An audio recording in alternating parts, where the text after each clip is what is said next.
Hello, everyone, and welcome to episode 12 of Chat, Grapple, and Cheap Pops podcast. We are back again, like the Renegade Master, as they say. And I am Chris Dredd, and I'm here with the main man, JB. What's going on, bruv? Man, it has been a hell of a week.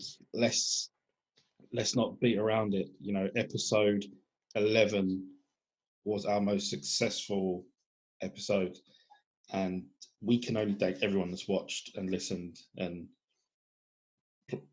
played along, because it gets bigger and better every time.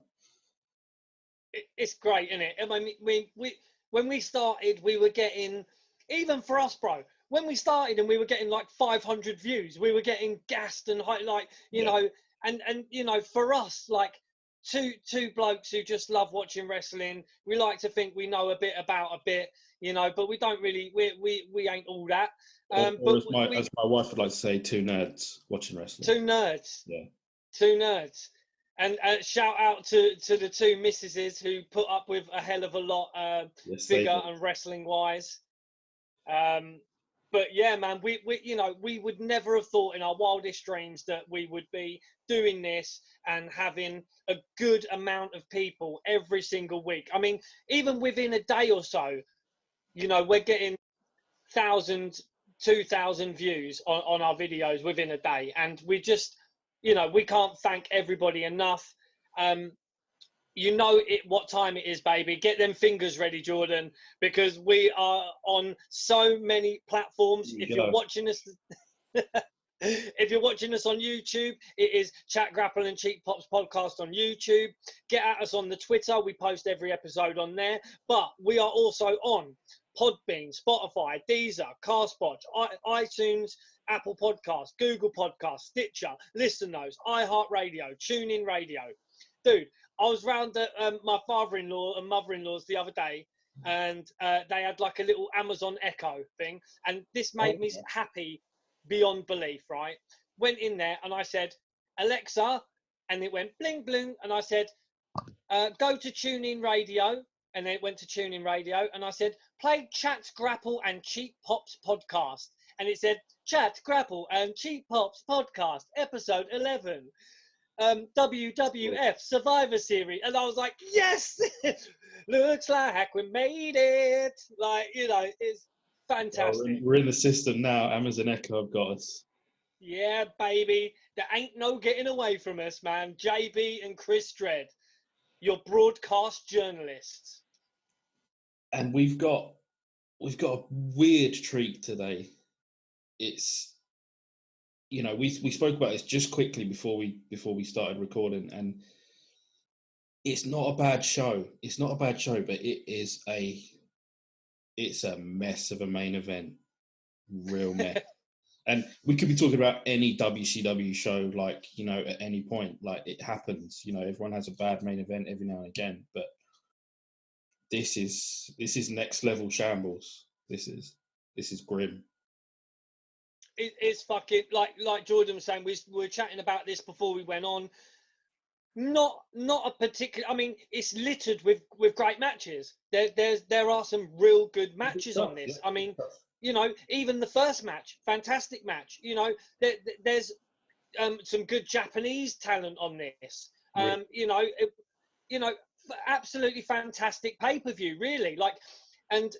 I recently, and I think Jordan as well, recently watched this before we rewatched it for this episode, because we were watching through the history of WCW on the on the WWE network. So we were watching all the Nitros from the start of Nitro, and then all the pay-per-views that happen in chronological order. That's how I was doing it. So trust me, guys, it gets harder when you get to Thunder. Really hard. It's crazy, but I watched this, I would say, probably 3 months ago or so, and it was fucking the Yeti. It was in those times. It was when you had the Dungeon of Doom. You had Hogan, who was in and about it. like I say, it's not a bad pay-per-view at all. And we, again, really enjoyed rewatching it. But I've watched this pay-per-view probably twice in the last 3 months, and the main event didn't get no easier to watch. Yeah. And the antics of one superstar pissed me off to no end as well. We will get to said person, I'm sure. But yeah, for anyone that hasn't twigged or hasn't seen what we've got there, it's WCW. It is World War III, 1995. It's the 3-ring battle royal, 60 men. You know, we'll get to that. It's made me laugh. It made me laugh. They barely had fucking 60 men. Exactly. When we get to the names, yeah, we'll get there. The first thing you see on the on the paper at the beginning, like the opening promo event, it just says "card subject to change." And I thought that was a tagline. I thought, what's happened here? It's the Norfolk Scope in Virginia. It's the same arena that they would eventually get, and I'm using the quotation, invaded by DX in '98. It is a bit of a stronghold for WCW. They do love, their shows there. You do notice it is very much Horseman / Flair country. And you can tell by the crowd. There's our commentary booth for the evening it's terrific. It's Tony Schiavone and Bobby Heenan, who also introduced Mean Gene as they would, but then for later on, you've also got Eric Bischoff, Dusty Rhodes, Chris Cruz, Larry Zbyszko. Yep. Holy hell! Like, that's a lot of announcers for one show. Actually, we have Mike Tenay also. Mike Tenay joins us. Yeah, he does. Yes, for a Japanese match, which, may I add, the Japanese match is very, very important in this pay-per-view as well. Extremely important. Not necessarily for WCW, but in Japanese wrestling terms, it was very important. It is. Tony Schiavone predicts that Hogan's going to win. Bobby picks Randy Savage, and Tony shoots him a look. Should we talk about it later? Well, no. The thing what Bobby does, and Bobby is fucking great at it. He basically he flips from. He says to Tony, pick a winner right now. And then he says, right, I'll have to go with Hogan. He goes, oh, but you could go for this. I'm going to go for this guy. And then I'm going to go, actually, I might go for this guy. And then I might go for this guy. And he's like, well, pick a winner, man. He's like, well, no, I'll tell you later. He says, I'll tell you later. You know, so yes, the first name to come out of his mouth was Randy Savage, and Tony shoots him a death stare. I noticed it straight away. Yeah. Bobby also picks the Giant and Ric Flair, and it's a little bit of the start of the pay-per-view chatter. But you can also chat live with superstars on CompuServe. Yeah, I've got that as well. Yeah. Anyone knows what CompuServe was? Give us a shout. Well, maybe I think you was probably a bit too young for that, fam. 1995, yeah, I was 8, so I know the internet. I was 13. Yeah, the net was starting to make its mark. I know about CompuServe. Okay. I did have a little smile. And this is November 26th, 1995. So pretty much the same day as Survivor Series. This would have been, because this is Thanksgiving. Well, I'm not sure if Survivor Series continued to be that Thanksgiving night thing around that time in '95, but the times would have been close. Been very close. Yeah. And also, anyone who didn't catch our last episode, it was Survivor Series, so just check that out. Yeah, you can catch that on YouTube and the 984 podcast websites that Chris mentioned about 3 minutes ago. We don't even open with a match. We open with Mean Gene. He's with Macho Man Randy Savage, Hulk Hogan in black. He's sort of flirting with the dark side, and Sting. And before you can even think about Hogan's dark side, he rips off all the black gear and he's got red and yellow on underneath. Like, that's it. Like, no build. He just rips it all off and he's back in red and yellow. He's going to burn the Dungeon of Doom or something. Like, I got to be honest, Hogan's promos around this time are pretty weak. It was the same played out bullshit. It was the same. listen here, brother, blah, blah, fucking, you know, pythons, you know. But the thing is, they do bring up the rag sheets. We'll get, you know, they, you know, they're saying Savage doesn't have an injury. It's a pretty lively crowd here already. They seem pretty into it. And Hogan, is holding a dirt. He calls it a rag sheet. It's clearly a dirt sheet. I'm hoping it's Meltzer's. You know, yeah. And he calls the sheet a dinosaur. He's compared to the internet, which is just making saying that the Giant's going to win the event. This is what the sheet said, and that Savage. Yep. And Savage says he's not injured, and Hogan saying, I'm going to win the World War III Battle Royal. And I thought it was hilarious. He comes out holding a fucking dirt sheet. Yeah, because they're trying to push the whole internet thing, I think, but with the whole CompuServe thing. So they're saying, look, these rag sheets, these are dinosaurs, because they're saying that Macho Man's got a bad wing and he's not going to do it, and they're saying that the Giant's going to win, and they're saying this and that, but we're saying the internet is saying this, so incredibly interesting, like, opening interview to just start wailing away on the dirt sheets, like. Yeah, man. I'm guessing Hogan don't like the dirt sheets. I'm guessing they thought that they'd figured out who was going to win and all of this. And I mean, I can imagine with Eric Bischoff's long sort of standing hatred towards Meltzer and that sort of ilk, he probably came from him. He on his own podcast on 83 Weeks, he does not like Dave Meltzer. So maybe they said, look, take this out there and fucking bury him. Yeah, exactly that. Just bury the dirt sheet, see if we can, score a few points on them. Get some heat. Yeah. Well, they do get heat because they set fire to Hogan's outfit here.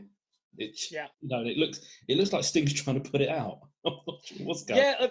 It's a bit crazy because I think the fire gets a little bit out of control. It starts off with Sting squirting a little bit of like lighter fluid. It's like, one of these guys that thinks they can do a barbecue and just keeps squirting loads of like lighter fluid all over, and it goes up like a leaking gas pipe. But I think it gets a little bit out of control. And even Mean Gene is like, oh, we're going to burning the bloody place down. It's not. The only interesting part is the dirt sheet thing. Like, it's not a great promo. We get a promo vid, of what's been going on with. Well, not even a video really. It's just a clip from the WCW Saturday Night with DDP and Johnny B. Bad. The television title's on the line. It is DDP with the Diamond Doll, or his wife at the time, Kimberly, against our champion. I'd forgotten that Johnny B. Bad was a television champion, so this was fun and new for me again. Yeah. Winner, this wouldn't fly. The winner gets Kimberly. The winner gets the Diamond Doll. Like, what sort of a stipulation is that? She offered herself up, bro. Still. She offered herself up. She said in the promo, she says, I'm offering myself up because it seems like DDP cares more about the belt than he does me, or whatever. The woman that cleans his dishes and blah, blah, blah, and all this, So, it was very weird. She offering herself up to be a match the manager. With a female at stake is just, I don't know, it's way, way beyond time. It's Neanderthal, isn't it? It is Neanderthal. But, this is 1995 WCW, G. Yeah, true. The mullets are gorgeous. Very impressive mullets here. For 95, because mullets should have gone by then, really. Wrestling's 10 years behind at this point. Some ways, yeah. But these are fantastic mullets. Let's not get that wrong. Johnny B. Bad has got some nice tassels on, so we know he's the babyface for sure. That's right. The tassel factor. Yeah. Now, I don't know why this annoyed me, but maybe it was being a good heel. Maybe it was just, he didn't want to get too deep into it. But DDP kept cutting off the chain wrestling attempts, and it annoyed me. I don't know why. I've got it. I think that was playing the heel, bro. Yeah, possibly. I mean, before we even start with the wrestling, Johnny B. Bad coming out with the big fucking, like, firework poncho. Yeah. Yeah, and the fireworks coming out of the arms, you know, when it says "I'm in a bad mood," on his thing, and with these, like, all I can say is they're like flares, you know, like that would shoot like the Roman candle, fucking fireworks shooting out of his hands. You know, and that bloody song. Some of the outfits tonight are incredible. I'm going to mention a few when we get to them, but yeah, some of these outfits are, really, really good. And the Johnny B. Bad song, I hate it every single time I hear it. It's just, you know, I hate it. I'm sorry. He looks like Little Richard. Is it me with the American Male song? Possibly, dude. Possibly even more heated. I want to get my guitar out and start playing when I hear American Males. When I hear Johnny B. Bad, yeah, I want to hit someone double J fucking honky tonk style with a guitar. Yeah. We've moved off from wrestling to shit music again. But also, Diamond Dallas Page comes out and he's got the Bad Blaster at this point. He's stolen it. Oh, has he? Yeah, he comes out and he gives the Bad Blaster a big pump when he's there, and then Kimberly's giving it the no, you know. Yeah, you know, she really was annoying as shit. Point, yeah. Yeah. So great heel. DDP, great heel. Stealing valuable wrestling time here from the cam, valuable camera time from the wrestling. Because they do cut away to her quite a lot in this, and she's just pulling like a sort of really like weird face. She just keeps like twisting her lip a little bit, and doesn't work for me. It's a really weird setup, this as well, because if you've been to like anyone who's watching who's been to an indie show will see that like they always have like a little shitty table next to the ring that'll have a couple of guys sitting on it. One is the timekeeper and one's like the announcer that goes and sits down. And in this event, you've got Bobby the Brain Heenan and Tony Schiavone sitting on some shitty little table like right next to the ring. And even you know, Bobby says, he goes, oh, you know, one of us is going to, you know, I'm going to get hurt at some point, us sitting here. He says it at some point during the thing, and it's just weird when you see... Whenever anyone gets out the ring, he looks to just get up and get the hell out of there. Oh, absolutely. Like, he's shitting his pants a lot of the time that he's going to get injured or something, because there's a lot of in and outs of rings, because if you can imagine, there's three rings. Yeah, it doesn't work. It's... Yeah. Some of the poor fans... I mean, surely that would have been a count out of them getting out of the main ring and going into another ring, but because the referees often follow them. Every ring is in play, and that sounds terrible, but... Yep, every ring is in... Hey! Boom, boom, boom! Bobby Heenan's monitor's playing up the minute DDP starts doing a bit of cheating. Of course it is. Oh, dude, it's great, because he says... but it's great. DDP pulls Kim in front of him, and then as Johnny B. Bad comes, he hits him over Kim, and then Bobby goes, no, I thought that was Kim's hand. That was Kim that hit him. I think there's something wrong with my monitor. My monitor's broken. Well, there was something wrong with my monitor because the production misses a decent clothesline, like really well done, and that sort of stuff just annoys me. Like really good clothesline, really good stuff by the guys working, and the production, whoever's in charge of it, decides to send it to a really poor camera angle, and you miss the good stuff. Really, it bugs me. I don't know why. Yeah, I mean, it does. An event like this, the logistics of how the cameras should be should have been better. And this was I thought this was quite a good match. DDP and Johnny B. Bad had some fairly good matches over the time, in beginning, start of Nitro time and things like that. So yeah, it was a good match, but some things were missed. There was a decent, really good spot. Like it was, I think it was a 2 count on a sit-out powerbomb. Yeah, I really liked it. Yeah, so there was just something. It was, you're weighing up the good with the bad because, they missed the decent clothesline, but you get an excellent, sit-out powerbomb, 2 count.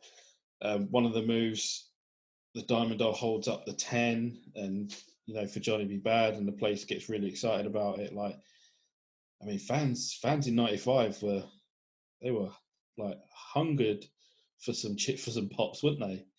Oh, they loved it, mate. You know what I mean? In this match, Paige was all over Bad.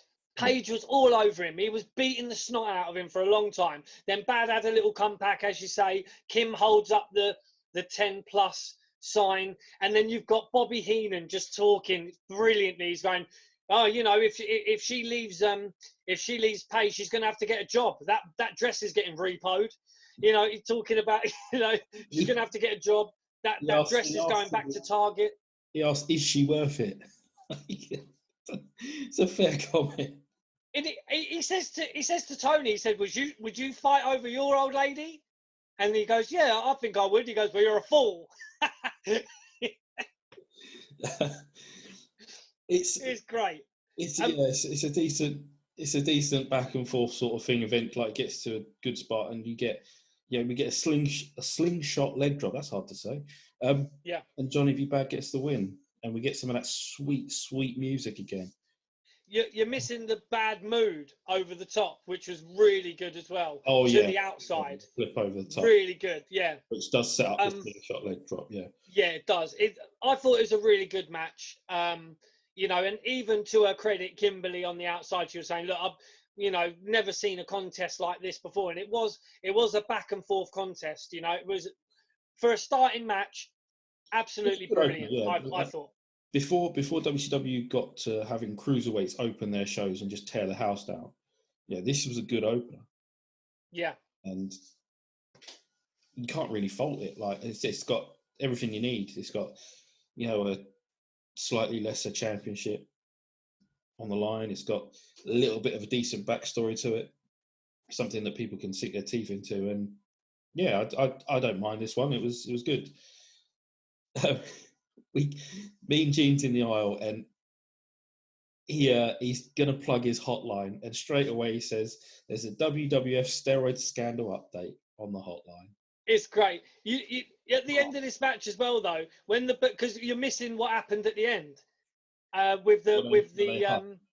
well, basically she gets in the ring, because obviously the stipulation is, if he loses, she has to go with Johnny B. Bad. So she gets in the ring all coy and all this kind of thing, and then he just gives it that, and then she gives him a hug and whatnot. And then let's be honest, it wasn't Savage and Elizabeth at WrestleMania 7. It was nothing. It was nowhere near anything like that. But for Bobby Heenan's comment alone, dude, she thinks she looks like a 10, and he's got an IQ of 10. It's just premium Heenan. Cut, that's it, bro. But Tony wouldn't cut him off like Gorilla would. It's true. Tony would just let him go.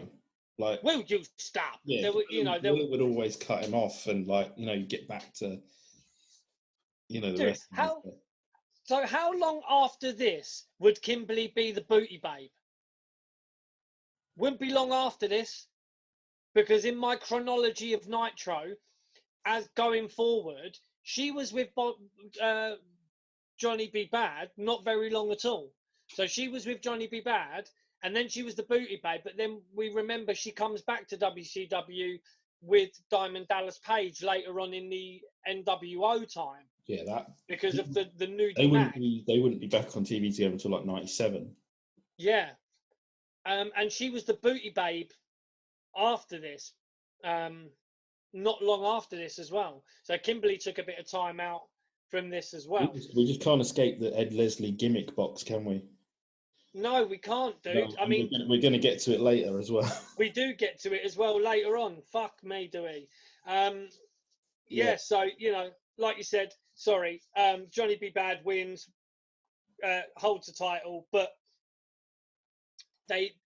before they meet Gene Okerlund in the aisle, Gene's going off about his his hotline, and he's saying the WWF steroid scandal. There's a late breaking story in the New York Post, and I actually forgot to Google what story that would be and who it would be that they were dropping in the proverbial dog poo. But that was a bit ruthless, wasn't it? Well, the hotline apparently always was a bit ruthless. Obviously, we obviously, over here, we never got a chance to listen to any of Gene's hotline stuff, but He was always dropping little bits and pieces. Someone's gone from World Championship Wrestling. Someone's, someone up north is doing this, that, and the other. He would always sort of give him a little shake. Yeah. Spoilers. You know what I mean? Yeah. Jean is with John B. Bad and Diamond Doll, Kimberly, however you want to refer to her now. Although this was fair enough. Johnny B. Bad says he's going to respect her and give her the choice. He's given her, the choice to decide whether she's going to manage him or not. And she's got until the next night on Nitro to do it. Yeah, you've got a night. I'm not going to Pepe Le Pew you, but make your fucking mind up quickly, love, because you've got until tomorrow. Oh, yeah. This next match is not very good. I mean, yes, the pay-per-view is has some good stuff, but this takes us back to one of our earlier episodes, it feels like, where we had the Carson City Silver Dollar on a Pole match thing. Yeah. Because this is a taped fist challenge, which is hard enough to figure out. And it's Big Bubba, or, Ray Trailer, Big Boss Man, however you want to describe him, against Hacksaw Jim Duggan. And before you can even get going, Heenan is ripping the Duggan family apart. Absolute gold from Heenan again. Heenan was the highlight of this match for me. Yeah. His quips, he rips into his grandmother, his dad, the whole family. He's like, There's a long line of Duggan tape fist champions. It's great, He even says his grandmother was a tape fist champion and had 3 less teeth than him. Yeah. We get our cheap pop of USA chants, which we've unanimously agreed that they are cheap pops when you shout USA at the top of your lungs. Ho! Yeah. See, now, ho, I don't think is a cheap pop, but USA is. I'll go with that. Yeah. Heenan says that he'd pummel Jim Duggan so bad that his eyes would be straight. Yeah, it reminds me of a line from Friday After Next, or Next Friday. Have you seen Next Friday? Yeah, right? Next Friday, yeah. When he's talking about Debo and he's got his brother there, and he's like, "I'll bust your ass like Craig did, knock your fucking ass straight." And they blatantly stole that from Bobby the Brain Heenan. Possibly, yeah. It's a brawl, and it's not a good one. This is how bad it was. The camera got too close, and Big Bubba's missing punches. Oh, dude, I clocked that as well. He made sure the one that he showed light on afterwards, he actually hit him, because they actually say in the commentary booth, "Oh, he connected with that one," basically saying he fucking missed with that last one. And I just I'm already complaining about production with that clothesline in the first match, and now they're getting in really close on ridiculously light punches in a taped fist match. But that's all they're doing is punching. Yeah. Right. Yeah. You've got them jamming each other's heads in between ring posts of the 3 rings. You've got them going into the next ring and jumping between rings and whatnot. And even Heenan goes, "Why do they keep going to the outside?" He's like, "Hey, do you know what that thing is there? The thing with the ropes?" Yeah. He's just telling them, "Get back in the ring." Like, why does everyone always come out to the outside? He don't like it. I think it's great. I think this is pretty close to around the time where he got grabbed by Pillman. And it was, yeah. He got swearing on the air, doesn't he? He does, yeah. Well, that was Night of Champions, I think. Yeah, that was a clash, wasn't it? Clash of Champions. Yeah, that's right. I think Pillman grabs him and he shouts, "What the fuck are you doing?" or something. Yeah, jumps out of his seat like he's just shat himself. Yeah. But he says to Tony, "Yeah, have you ever been hit with a tape fist?" He says, "No." He says, "I'll tape up and waffle you one later if you want." It's an ugly mess. Great stuff. Let's be honest. Bubba tries to tape Duggan to the rope. It doesn't. It goes round like on one loop, and Duggan's got to pretend like he's stuck there, like he's been chained up. It's bad. VK Wall Street, or as we know him, IRS or Captain, whatever his name was. You know, he was the boat captain, wasn't he, as well? Yeah. WCW. He's related to the Fiend, isn't he? He is related to the Fiend. Yeah, good shout. He's there's a wrestling dynasty there that not many people might know of. The Rotunda family, very, very deep in the wrestling world. So VK Wall Street comes out, Duggan waxing with the 2x4. But in the midst of that, the chain that Wall Street brings out just happens to fall into the hands of Big Bubba. And Heenan says, a fan threw it in. I think Bubba uses that chain to hit Duggan and gets the win by a knockout, and it is awful. Again, sorry, bro, but the highlight of this match is Bobby the Brain Heenan. Yeah. He says, Duggan's mum was Irish, his dad was an Irish setter. It's Heenan all day long, this match for me. And I mean, I feel bad because when we get to Big Bubba, like this has happened a couple of times now. We're seeing him in these wacky gimmick matches that just have no payoff. They're just rubbish. I mean, he gets busted open with the tape actually on the top of his head before the win. But then it's a really weird finish as well because Bubba gets the chain and then he gets like a 10 count. So there's no pin in this take fist match. It's a knockout match. Yeah, it's a knockout match. And then as Bubba's getting out, he's like, "Tell him how great I am, Bobby. Tell him how great I am, Bobby." He's like, "You're great. You're great." Mean Gene is with at the time 11-time world champion Nature Boy Ric Flair, and I get the feeling that Chris is going to do something funny. Woo!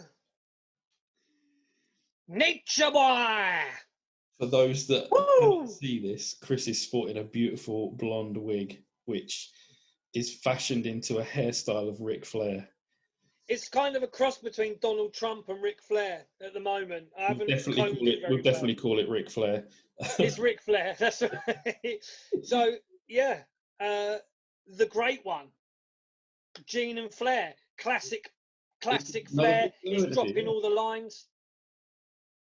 Whether you like it or you don't like it, he's given off all these. He's recently turned, hasn't he?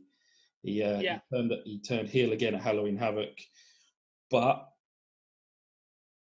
the problem with Flair in 1995, much within 1996 when we spoke about it at the Bash at the Beach review we did, he's a legend, and they're not going to boo him. They're going to cheer him because he's one of the greatest wrestlers to ever do it. He's the best thing going today. Yeah, there's no way around it. And you get to that. We'll talk about it later on when he wrestles Sting in one of the matches. But it's Ric Flair, and when he goes woo, people do it too. And you've got to remember as well. I'm going to point my finger like Flair as well. You've got to remember he has just come off of the back of doing one of the most dastardly things to the main face of the company, right? What he did to Sting was fucking despicable, really. He made out that the Horsemen were attacking him and beating him up and all that, got Sting to trust him and come into a match with him, and then he pretended he was injured and he got clobbered by the Horsemen. Then he was out the back and then he didn't come out. Sting was on his own, and then boom, they turned on him and then beat the snot out of Sting. And he should have been being booed, but like you say, incredible heat that Halloween Havoc, where Flair eventually makes his way out, and like even the pop when he gets the tag in that match at Halloween Havoc, the place goes crazy. And absolutely bitterly disappointed when Flair turns on Sting. It's really good, and this is why I'm wearing the wig, just as a shout out to the Horsemen and Flair, because Flair is the man. He's the man. It's he's a heel. He's with the heel faction, and it's quite a heely faction. This iteration of the Horsemen. You've got Anderson, Flair, Benoit, and Flying Brian. And I'm gonna show the world how much of a mark I am right now. My family is a family of four, and I decided to christen us the Four Horsemen. There's a picture in my living room of us on one of my kids' birthdays, and we've all got the same Four Horsemen T-shirt on. Yeah, and Four Horsemen, what a group! Can't knock that's it. a thing of beauty. Yeah. We'll get to the next match, and it's a bit of history. It's an inter-promotional women's tag team match. It is. It's something that, excuse me, all them woos have done me chest in. I've not got COVID. It is something that the Japanese have never seen. These two teams, they've never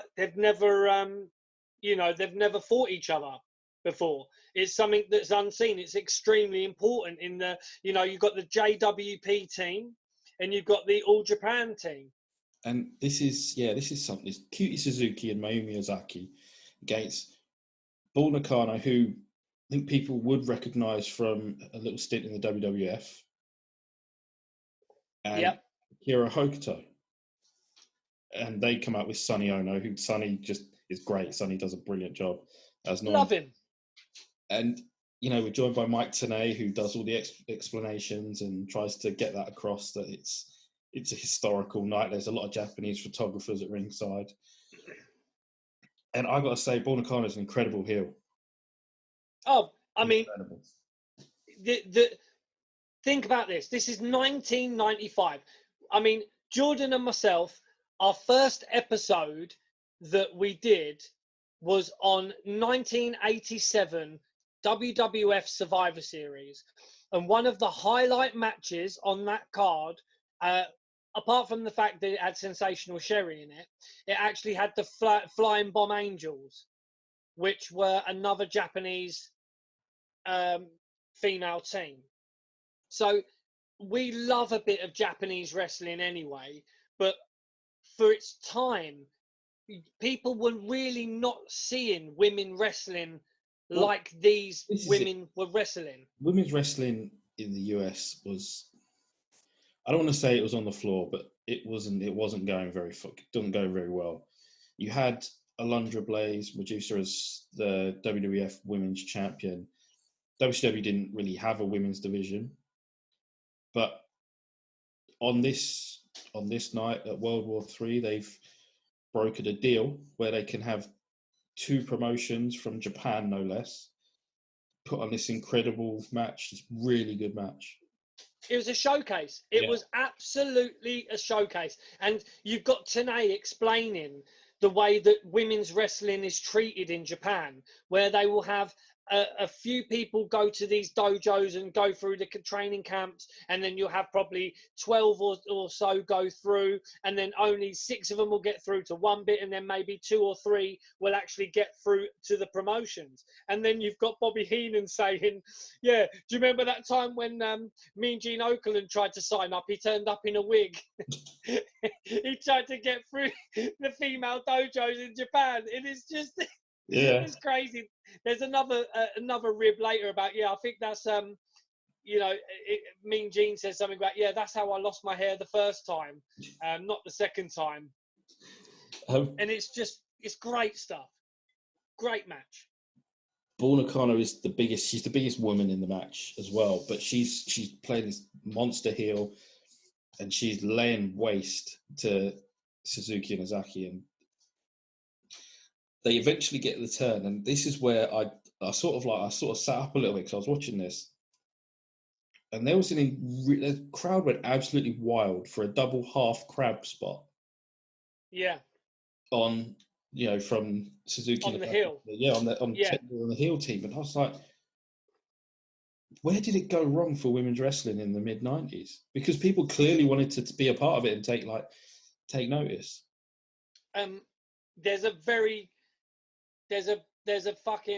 quick answer for that, and it's the fact that the men that were in charge thought that all that the men fans wanted to see was tits and ass.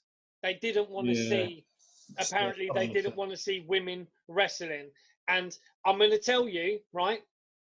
You might not like this, but I'll tell you who actually is got to be responsible in some way for the divas and the WWF how it is now. Don't say Moolah.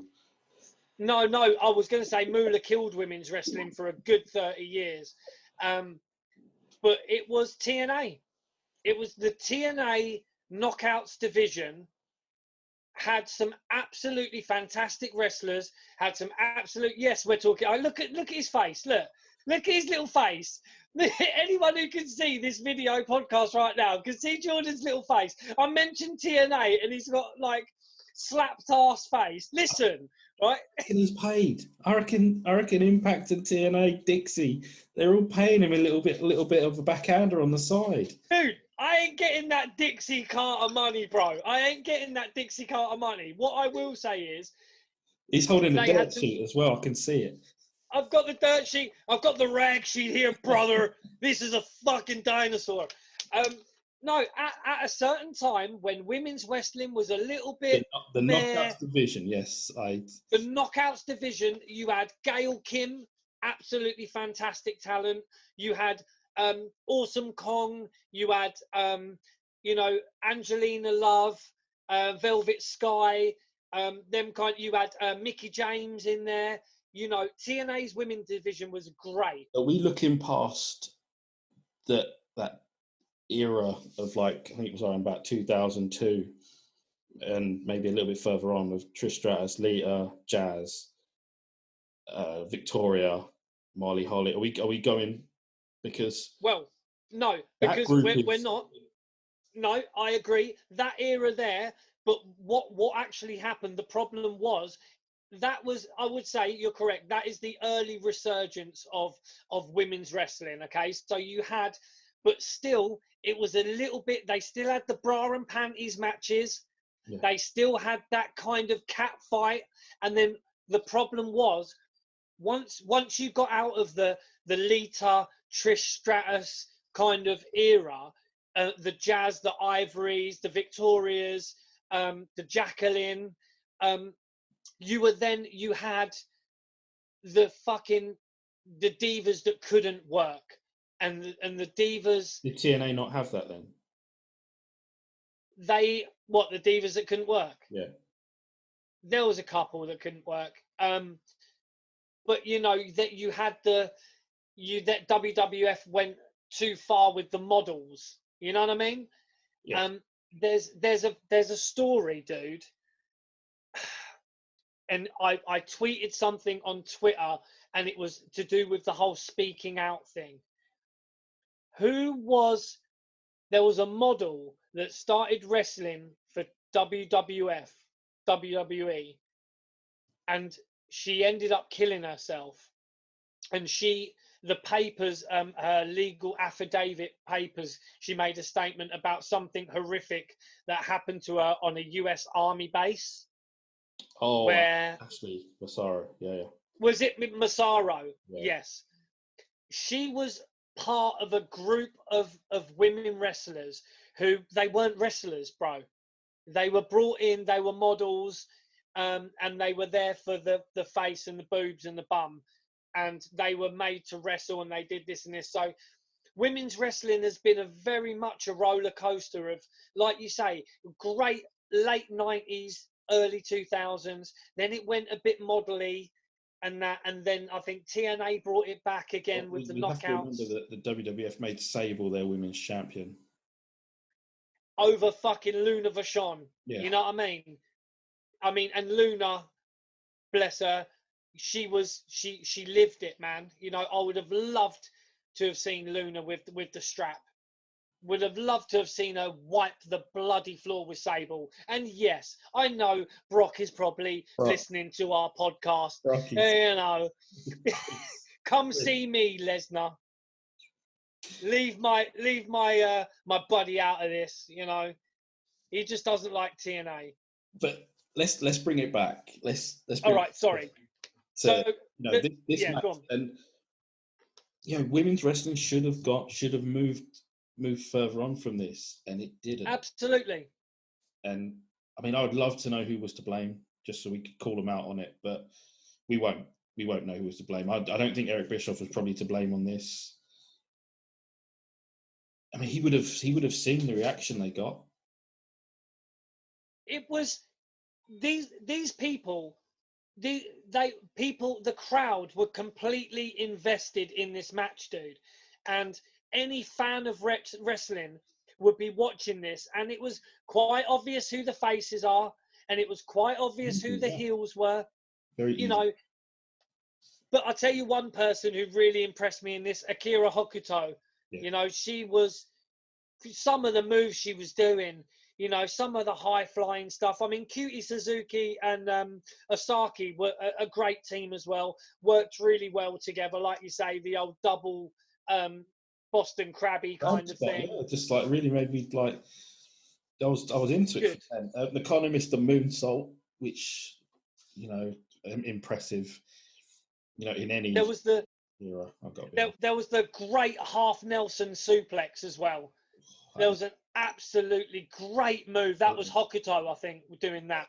It was brutal. Brutal suplexes. It was really good. I mean, and you had at one point you had Bull Nakano on the floor taking like 6 foot stomps from the top. Yeah. In a row, dude. And the crowd was hot on this, man. And this is the thing. There was no reason whatsoever that women's wrestling couldn't have kept going. Of course. Kept the momentum. There was the talent there. And these 4 ladies really, really, they in a way stole the show, really. I mean, it was wrestling wise, it was an absolute masterclass, mate. It was, we obviously hope that people listen to this podcast and watch the event, but I really hope people do, because as much as we said the main event was a bit dog shit, it was littered with really good matches. There was a good 2 or 3 really, really good matches on this card, mate. Really, really good. And yeah, we should. It's difficult, like, because we're gonna have to move on from it, but like it's baffling as to why it never moved on. Hokuto and Nakano hit a Doomsday Device. And then Nakano hits a famed guillotine leg drop from the top. Yeah. That looks brutal. It's impressive. Really good. Yeah, and they get the free count, and it's a brilliant match, and it's definitely a well recommended match to just for that. Just go back and watch that. Really good, mate. Yeah. It's not a super long match. It doesn't drag you down. It doesn't there's no rest holds, anything like that. It's just an incredible piece of work. And yeah, hats off to them.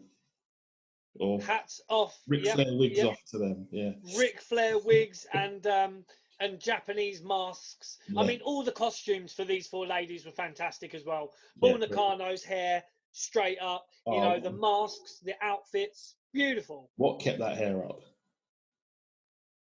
Unbelievable, mate. Faith alone kept that hair up. Mean Gene plugs his hotline again. He's with Lex Luger and Jimmy Hart. Is Lex Luger our winner of the ICO Pro Award this week? It's funny you mentioned that. I was going to ask you, I've got Luger wins Jordan's ICO Pro Award for this week. I've got it written on my notes. I shit you not. ICO Pro Award. It goes to, I think it goes to Luger. He's ripped. We covered WrestleMania 11, which is 1995, and Luger is nowhere near as big in March/April of 1995. We're in November, and he's absolutely massive. Like ripped. what? Yeah, he's been hitting those protein shakes, hasn't he? He's been on the nourishment. Oh, The yeah. only ones. He's really been pumping that iron. He says he's going to smash. Jimmy Hart says Lex is going to win the title in the Battle Royal. Lex is going to smash Savage into 100 pieces. Yeah. Luger's and Hart never good, were they? Hart leaves Luger hanging as well. He's got his hand up there for a high five. That's good stuff. He sort of like styles it out as though he's going to get the crowd to be quiet and keeps his hand up. Yeah, so yeah, fair play for doing that. He didn't just put his hand down really quickly and look stupid. But yeah, ICO Pro Award winner for the week, Lex Luger. I'm pretty sure he's going to win a few more. We might have to call it the Lex Luger Award. The honorary Lex Luger Award. It's like, and it is a weekly thing for us. Like every time we do one now, I think Jordan has easily coined it the ICO Pro Award. Definitely, you've done well with that. And Luger has won it on a few occasions. It got taken from him by the Warlord. The Warlord was. The Warlord was beefed out. But no, Luger wins it purely because he is probably the only mega jacked guy on this show. I mean, Max Muscle is there, but you see him for like 2 seconds, you never see him again. And that's it. So, Lex, congratulations! Another win. Well done, empty sack Luger. Shout out to my boy Danny and my boy Max on that one, empty sack Luger. The US title match is Chris Benoit. Chris Benoit, whose name is uttered in hushed tones around WWE Network these days. Benoit against Kensuke Sasaki, who is our US champion. He beat Sting 10 days before the event in Japan. And Sasaki's got Sonny Ono in his corner. Good old Sonny. And he's also married to Akira Hokuto. Yes, as well. That's right. That's because Bobby Heenan was making some quips about, imagine living next door to them. Yeah. Tell them to be quiet.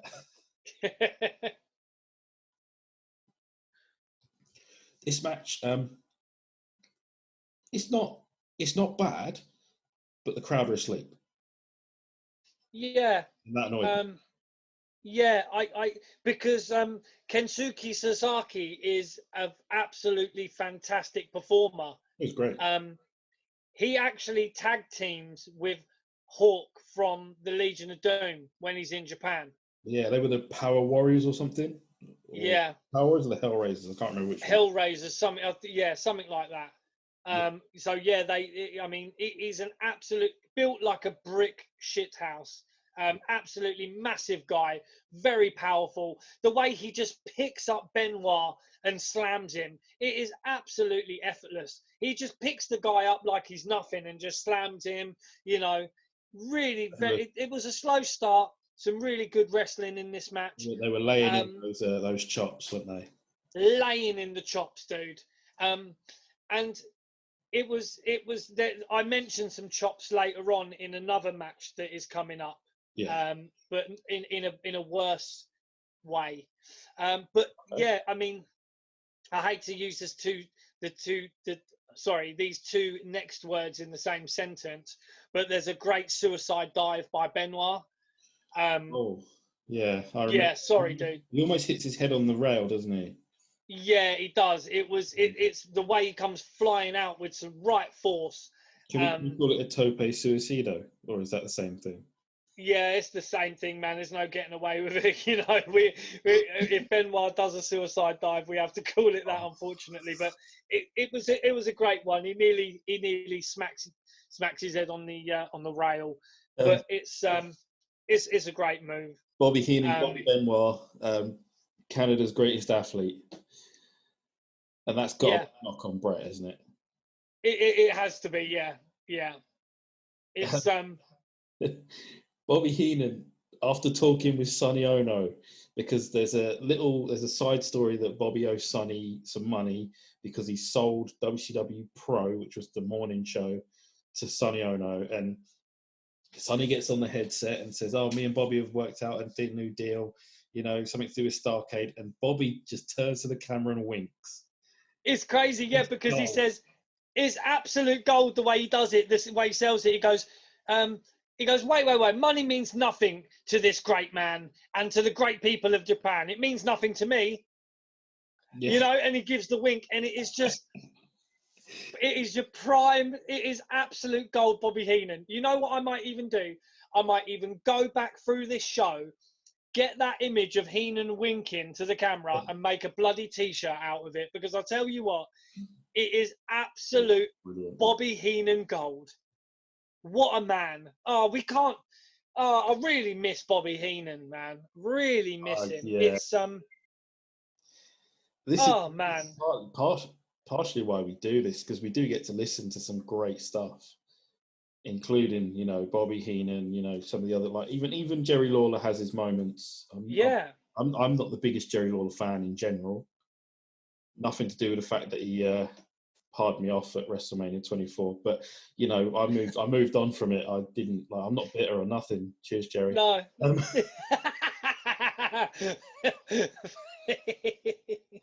But yeah, we go back and we listen to some of this. It's absolutely, even Jesse the Body had some great stuff. Oh yeah. But yeah, we continue. There's the flying headbutt. I winced when I saw that. You know what? I've got a little something I want to say about that.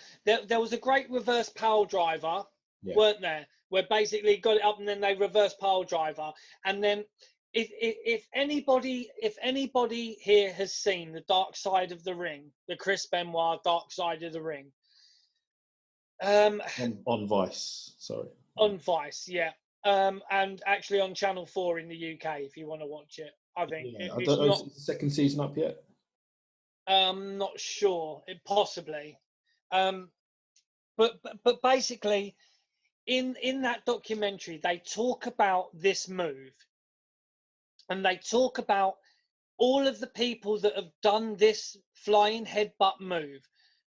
Like they even said, the Dynamite Kid even said to Benoit, I'm sure, like, don't do it, bro. Don't do this move. And this is coming out of the mouth of his son. He's saying, look, they told him don't do this move because it will fucking kill. It will kill your neck. It will damage you. And everybody who has done that flying headbutt from the top has, in some way, shape, or form, either ended up being crippled or damaging themselves really, really badly. It is something that you're literally just, you can't. I mean, does it look good? Yeah. It looks. I mean, good, like, it doesn't. Yeah. It doesn't look good, if you know what I mean. Like, there's just too much. Like, it's too much risk. Something like that. I tell you who I prefer. I prefer Bam Bam Bigelow's. Bam Bam Bigelow did a nice headbutt, like falling. You almost fell into it. He didn't dive. That's correct. Yeah, he like fell into it, but because he's a bigger dude, he was more shoulder bumping it. Yeah. Or he wasn't basically landing on his head. There was more to it. Yeah. But yeah, it was tough to watch. I winced because you can see Benoit wincing when he does it. This one, it was it was the old sharp intake of breath. Yeah, it was one of them ones. This is a little thing that bugged me in the match, because it's an okay match. Like, it felt like it was just getting good. Then we get like this sort of spike body slam driver type thing. The Michinoku driver. It was like a Michinoku driver. Like a Michinoku driver, yeah. And Sasaki gets the win and retains the US title.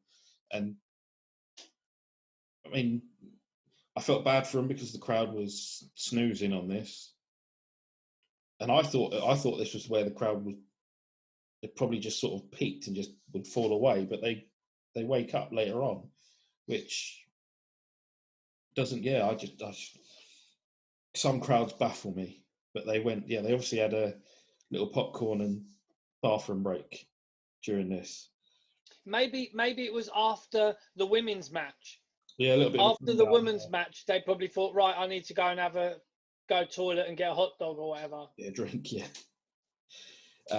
Mean Jeans with Jimmy Hart, who's really prominent on this show. Jimmy Hart,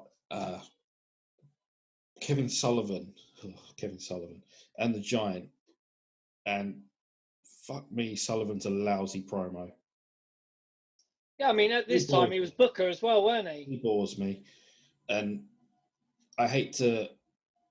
I hate to dump on people because we love wrestling. We love talking about how much fun we have. But Kevin Sullivan is a snoozer.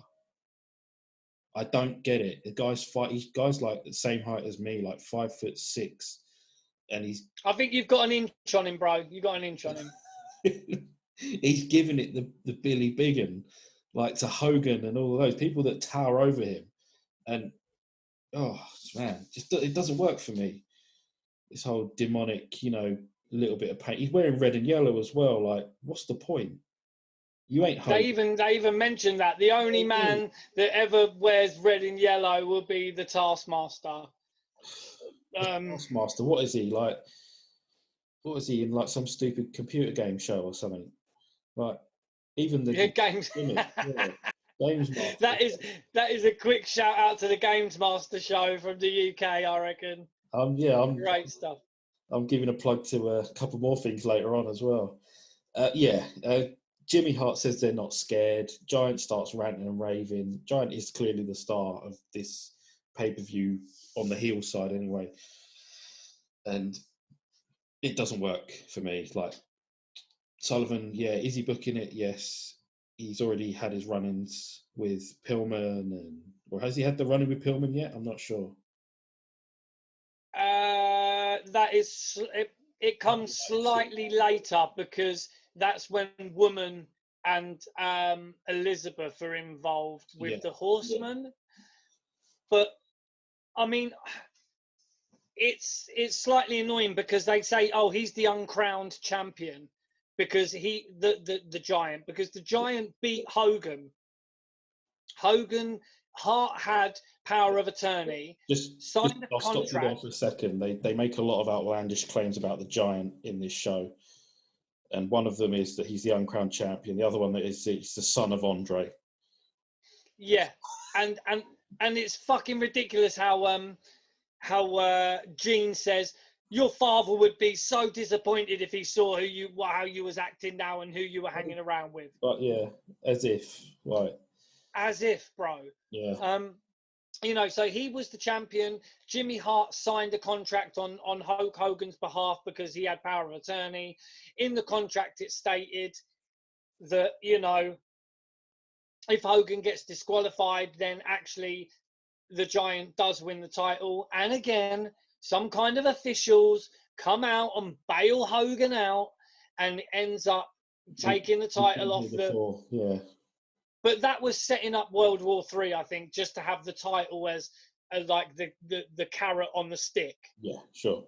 To be honest, because they had to get it off Hogan somehow, because he probably slept with it. The only other thing they would do eventually is make it, the winner becomes number one contender, like the Royal Rumble, which for some reason, and I don't get it, like later on they bashed the Royal Rumble, and it's the dumbest thing because the Royal Rumble is like, apart from WrestleMania, it's the standout event in wrestling.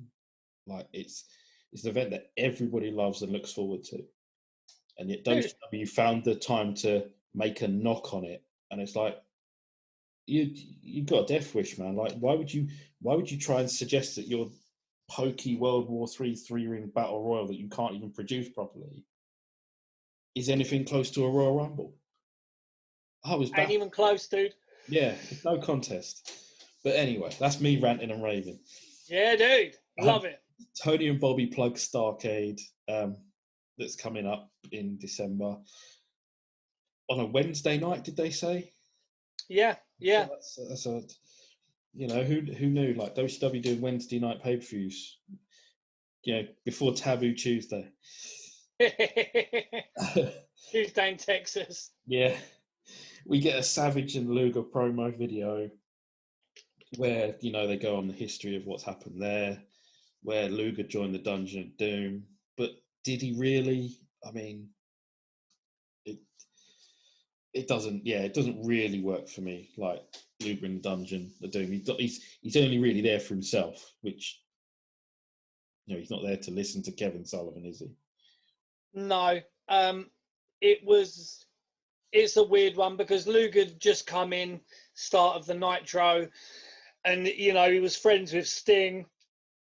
Sting was the only one, you know, he basically came out and made Sting take a hold off of Flair at some point, and Sting was the one that came out and made him take a hold off of, you know, Macho at one point, weren't it? You know, and it was, you know, it was a very confusing time in the storylines of what was going on, and I don't know why. It only gets more confusing for a bit in this show. Yeah. Savage is with Mean Gene, and we get a "what it is what it is." What it is. And Luger's going to find out that he's 1,000,000%. There's nothing wrong with his arm, even though it's taped up. And there ain't nothing wrong with this figure's arm either. Look at that. That's the king, right? Macho King, 1989 WWF. Macho King Randy Savage. And I only pull this out. I know it's a WCW show, but as you may or may not know, I don't buy WWE figures. I buy WWF figures, your Jacks and your Haribos or whatever. Haribos? What did I say? Yeah. Hasbros. But this is a Mattel, a 2017, but it's just because it's Randy. I had to get it, and it's mint on card, and I've had it a while now, and it's just one of my favourite figures. I'll just add to this quickly. WCW 95 isn't very... It's not out there in the UK. There's not a lot to go on. There's not a lot of... what's the word I'm looking for? There's not a lot of like merchandise out in the, you know, the UK sort of market. Even the videos were hard to get hold of. That's true. The videos are hard to get hold of. The action figure thing had died out since Galoob, which, you know, I would love to stick a load of Galoobs behind us right now because I've got a nice little group of them. You might have seen them on Twitter, but the WCW market really took a dip in the UK in the mid-90s. So there was nothing until TNT in the UK chucked Nitro on a Friday night, and it came roaring back to us. So it's difficult to get any sort of UK based sort of memorabilia from the mid-90s until probably I'd say 96. Yeah, you've got the late 80s, early 90s stuff up to about 92, where we could get the sticker albums. And then, like you say, we wouldn't really be able to get much until 96, 97.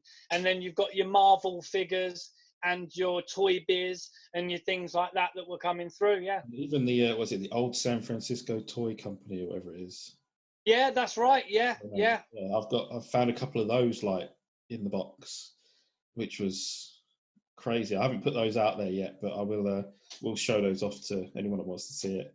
They'll probably go on Twitter. They might even go on Instagram. We haven't shown Instagram a lot of love lately, and maybe we need to get our figures on there, man. At Chat Grapple Pops on Insta. And there's memorabilia wise, there's not a lot to go on for this era, so that's why we've got Mattel. We've got a few other bits and the Macho Man is strong. You know, Macho King, baby. What it is what it is. That's right. It is Savage and Luger up next. Luger's with Jimmy Hart. The tassel game here. Savage, tassels on the jacket and tassels on the tights. It is impressive. And again, I've got on my notes here that I can put money that Luger wasn't as big here as he was at WrestleMania 11.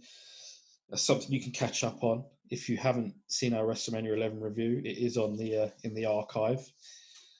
I thought our WrestleMania 11 review was one of our best episodes as well, and it hasn't got a lot of hits. Yeah, I mean, it'd be really nice if everyone could really go back and watch that one, because I thought, I mean, WrestleMania 11 for Bam Bam LT, but we really enjoyed doing that I one. know So a few people would blame Mongo because he was on the show, but he didn't really do a lot.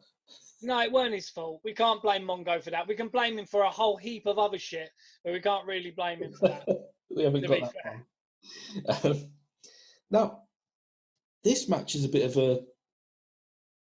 for me, it's a non-starter. I don't really Yep, I agree, dude. get into It was, yeah, there really wasn't much to it. It was a bit shit, and it should have been better.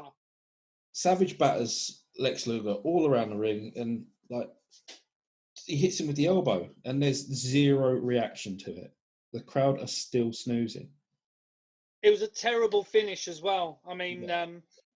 you've got Bobby trying to hype it up, and he says another great line. He says, "I might lose my voice for Nitro tomorrow, and I need that job. I'm supporting an orphanage in Guam."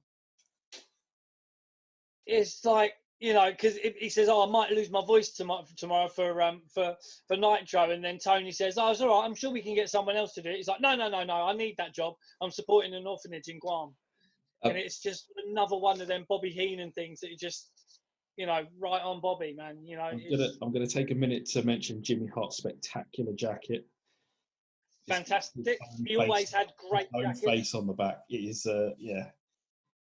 We could only dream to have jackets like that. Luger racks. He puts Savage in the torture rack outside the ring. Puts him in the rack for 9 seconds. And like they really ham it up on commentary that, oh, this is devastating. It's the torture rack. 9 seconds. Luger jumps back in the ring, breaks a 10 count. He rolls Savage back in and puts him in an arm lock. And apparently Savage is passed out. And the ref terrible finish. Yeah, like Anti-climax. a non-match, a non-starter. It didn't really go over well with the crowd either. And Luger won't let go of this devastating arm lock that Savage is sleeping to. And Sting comes out to talk him out of it and make him let go.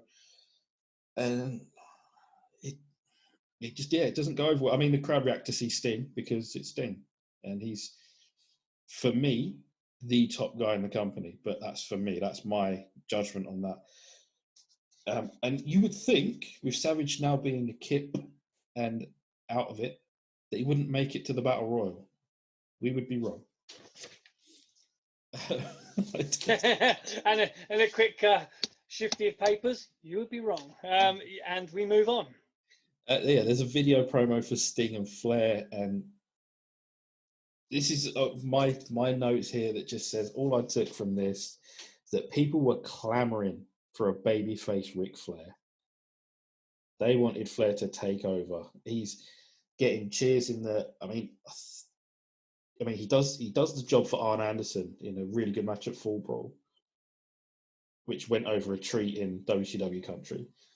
Yeah, he aligns it with a little bit with Sting, and him and Sting work a couple of tag matches, and the fans are really into him as a babyface. And then he turns heel, which is probably like excellent move by Flair because they're getting him to the pinnacle of being a babyface. Could be the most over guy in the company, arguably.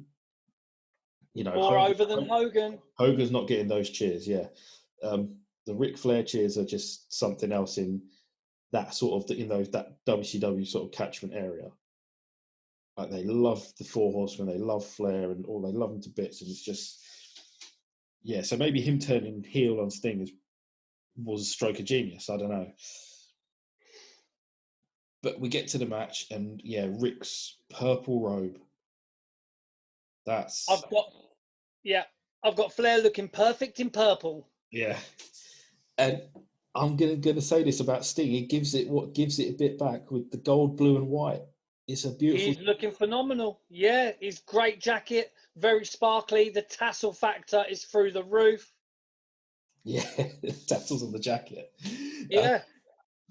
They start off, Flair runs into ring 2, and the fans in that area of ring 2 go absolutely mad. He's strutting in ring 2. Yeah. He's fucking. He's just. he's begging. That's great. Him. And I mean, would we be exaggerating if we said these two wrestled over 1,000 times? I mean, close to it, dude. I mean, the amount of times they did wrestle, we were allowed to exaggerate. It was, I mean, yeah, it's weird. But there's also another weird thing that happens in this match. Two people show up at ringside and kind of take a little bit away. I don't think they take away from any of this. I think they just sort of stroll out and go and sit further back. I don't think it takes anything away from it. No, yeah, no. I mean, I like both of the characters. Don't get me wrong. I mean, it's should we tell them who come out? Yeah, we can do. I've just got this bit here, like, could Sting and Flair have worked with their eyes shut with each other? Yes, possibly. Flair will always say that Steamboat is his favourite opponent, but I mean, how many times did he work with Sting? Like, it's loads. They're just it's so smooth, even for someone who, like, when they said, "Oh, Sting couldn't work" and all that rubbish. It's they just work together beautifully, and I got no problems in watching them over and over again. Heenan's the main cheerleader for Rick. He even lets off a woo. Like, he does woo, yeah. And this is the problem with Flair in the mid-90s. He's getting cheers. It doesn't work. Flair being this big heel, because he's just, I know it's Ric Flair and you can say what you want about him, but he's too damn likable. He is. He's got too much charisma. Yeah. Even though, Sting is no selling his chops, dude. He's no selling the Flair chops, and Flair is still getting pops and that. Like, it's, even I gotta be honest, I always liked it. I always liked the part of the match where Sting would no sell the chop. I thought it made it, it's nothing like Hogan no selling a Vader bomb or something like that. Or a tombstone. Yeah. That is beyond ridiculous. Like, Sting no selling something like a chop or a punch or something like that, it works perfectly. But yeah, he's not overdoing it. He's not no selling, a tombstone. But Hogan. Yeah, this the fans have woken up. They've come alive for this. Their alarm clocks went off because they realised that Flair and Sting were out, and it wasn't Lex Luger. Yeah. And yeah, we get a comment from Bobby Heenan because Sherry and Colonel Rob Parker turn up. They walk out together. They have a little kiss, and then they walk back and go and sit down. It's funny. Tony says, "Yeah, I think they've got an announcement," and Bobby goes, "No, she can't be," as if she's pregnant, and it's just off the cuff stuff, man. It's really good. Well, when they first walk out, Heenan says it looks like the top of a wedding cake. Yeah, it's great. And yeah, it's like Sting's selling those chops. They're working really well together. Flair hits a low blow on Sting, and Heenan calls it a nerve reaction. Yes, great. I've got that written down as well. It's like, no, it's nerve. And this is where Heenan also says, because Flair grabs a chair, and then the referee pulls it off Flair, and then Heenan's like, no, someone's got to do something. I could get hurt down here. Yeah. It's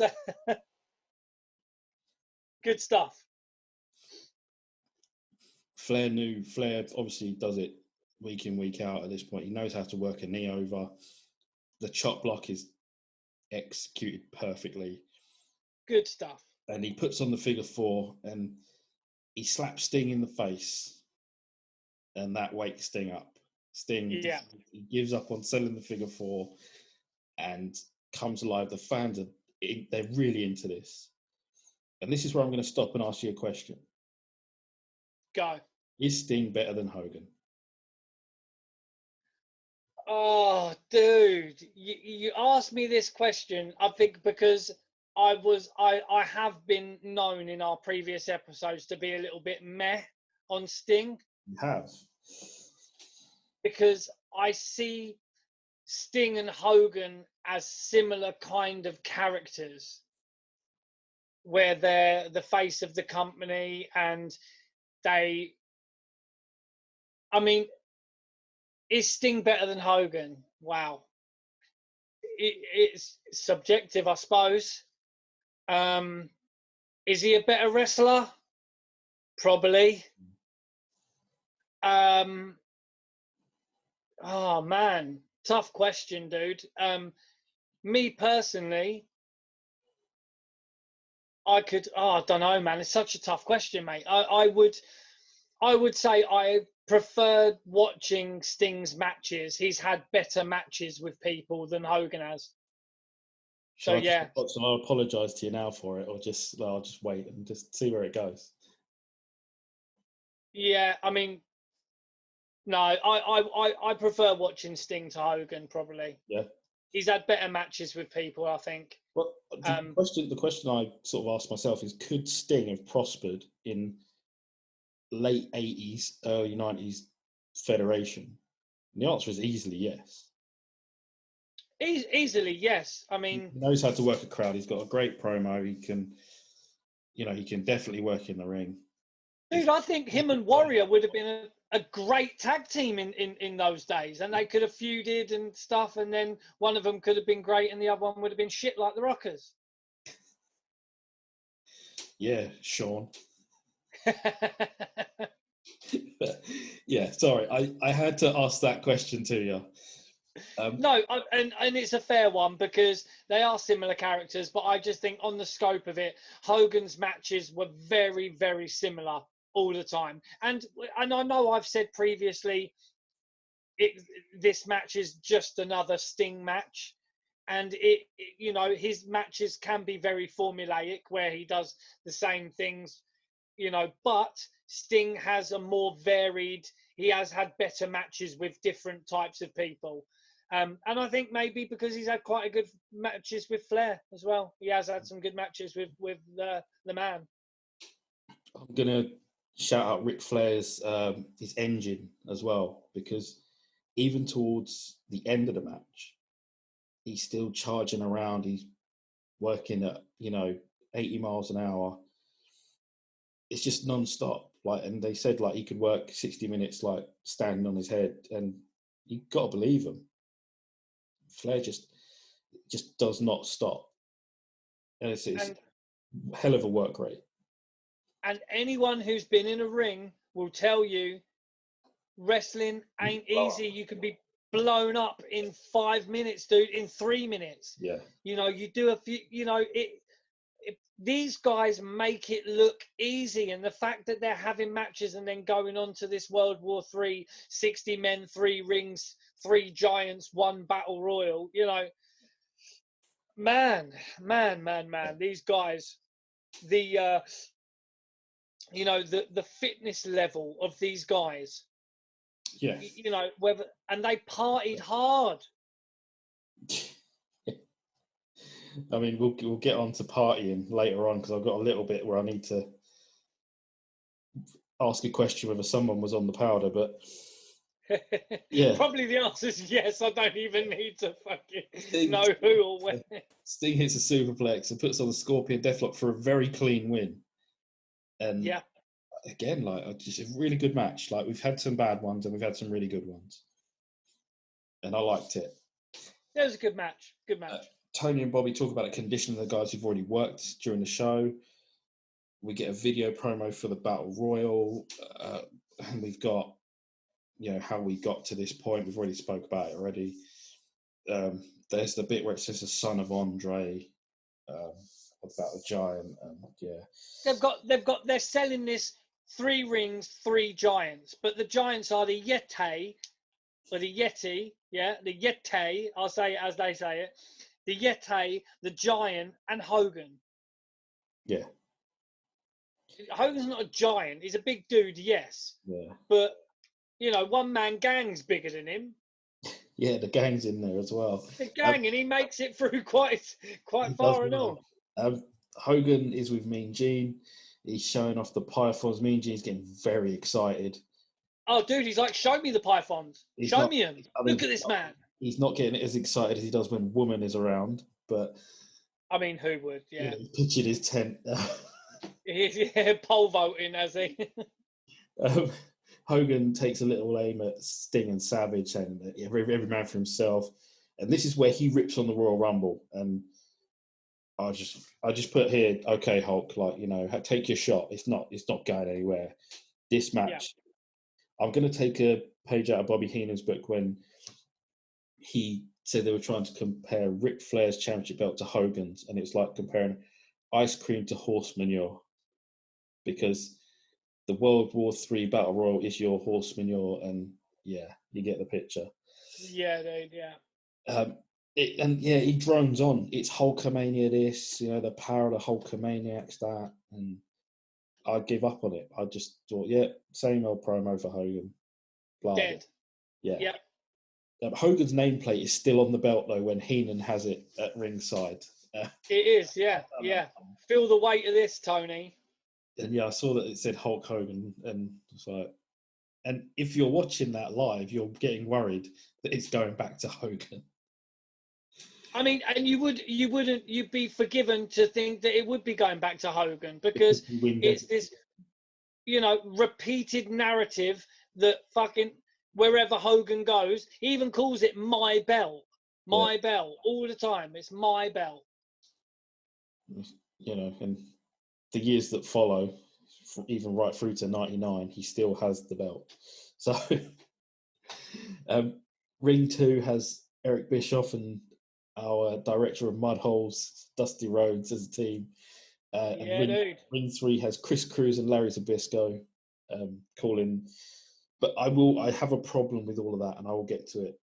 But here we have the 60 men taking part in this battle royal, and I did write them down. I'm gonna try and get them through them quickly.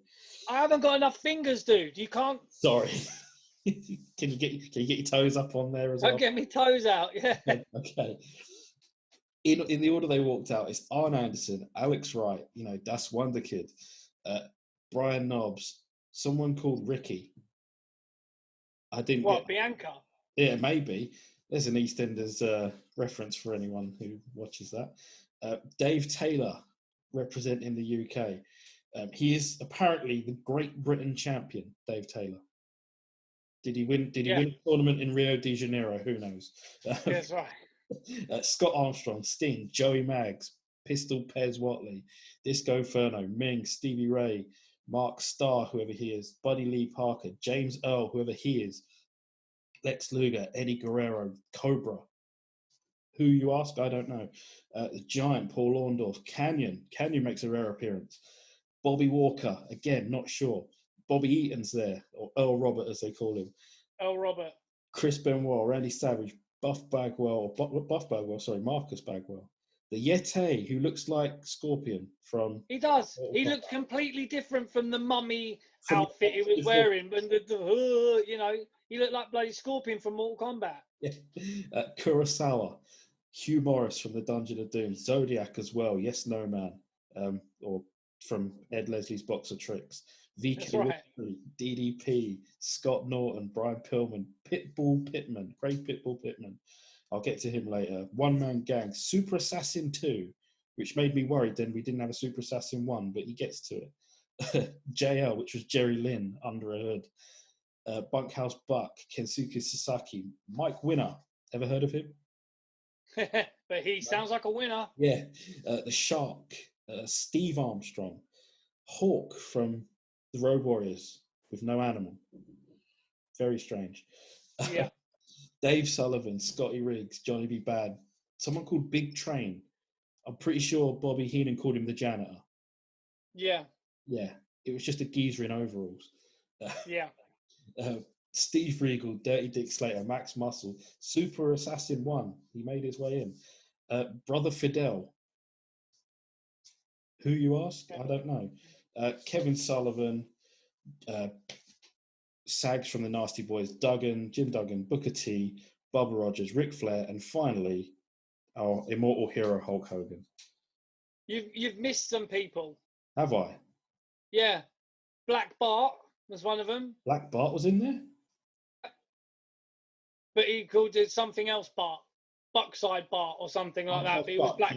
Bunkhouse Buck's there, yeah. Don't worry. Oh, no, yeah. All right. I thought you said, yeah. And also, Well, one of them, you know, the power plant, the WCW power plant. What, Buddy Lee Parker? Yeah.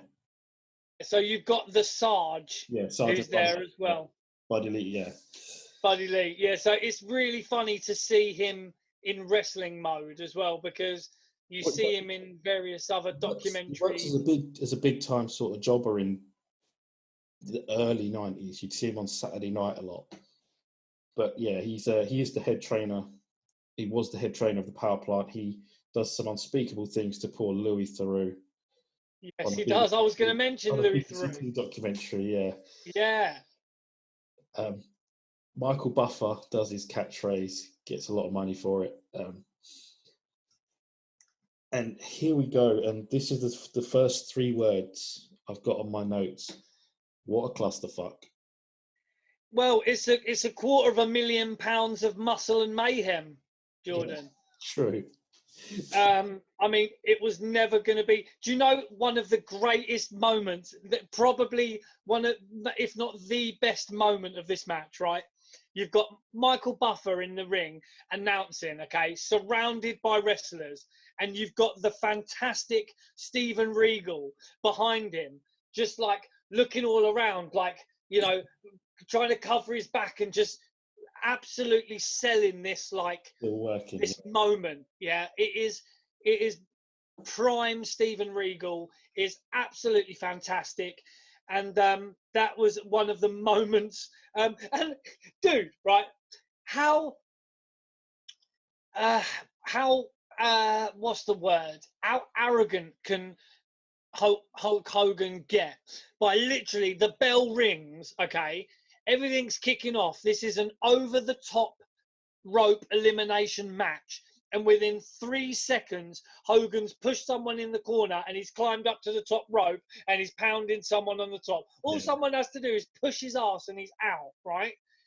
It's just like, come on, like, try and sell it, dude. Like, try and, like, but he just had to get himself above. Do you know what I mean? Like, can you see the psychology of it?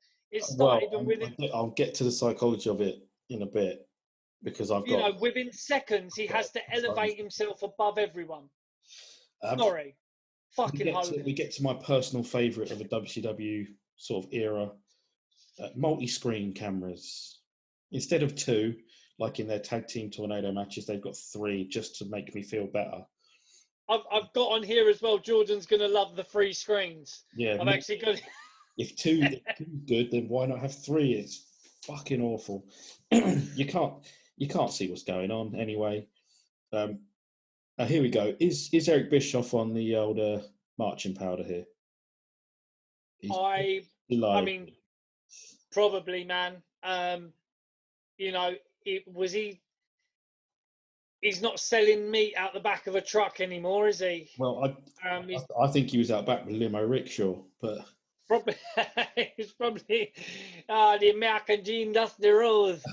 His jacket, Dusty Rhodes' jacket, is fantastic in this as well. It's got the MJ number.